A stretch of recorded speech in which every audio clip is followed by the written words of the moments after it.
Le nouveau maire de Dakar, Barthélémy Diaz, a été officiellement installé dans ses fonctions ce jeudi lors d'une séance publique à l'hôtel de ville de la capitale sénégalaise.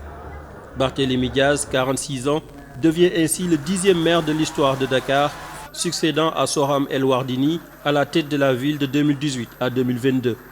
Tête de liste de la grande coalition de l'opposition Yewwi Askan Wi à Dakar, Barthélémy Diaz a été plébiscité par les électeurs lors des élections territoriales du 23 janvier dernier. Le nouvel édile de la capitale sénégalaise veut inscrire son mandat sous le sceau du Rassemblement pour l'intérêt des Dakarois. J'insiste sur notre volonté de rassembler toutes les composantes dans une parfaite et intelligente unité de tous les Dakarois pour le rayonnement de notre capitale. Je prends ici l'engagement de travailler avec toutes et tous, l'essentiel étant l'intérêt de Dakar. Dans un souci d'approfondir la décentralisation et la démocratie locale, j'invite l'État à une collaboration sincère avec pour objectif de belles réalisations pour l'ensemble des Dakarois.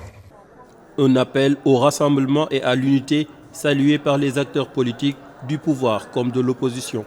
C'est un grand discours, c'est un discours qui sera gravé un peu partout dans les mémoires en termes d'appel à collaboration entre l'État central et la collectivité, la première des collectivités territoriales, c'est-à-dire la capitale du Sénégal.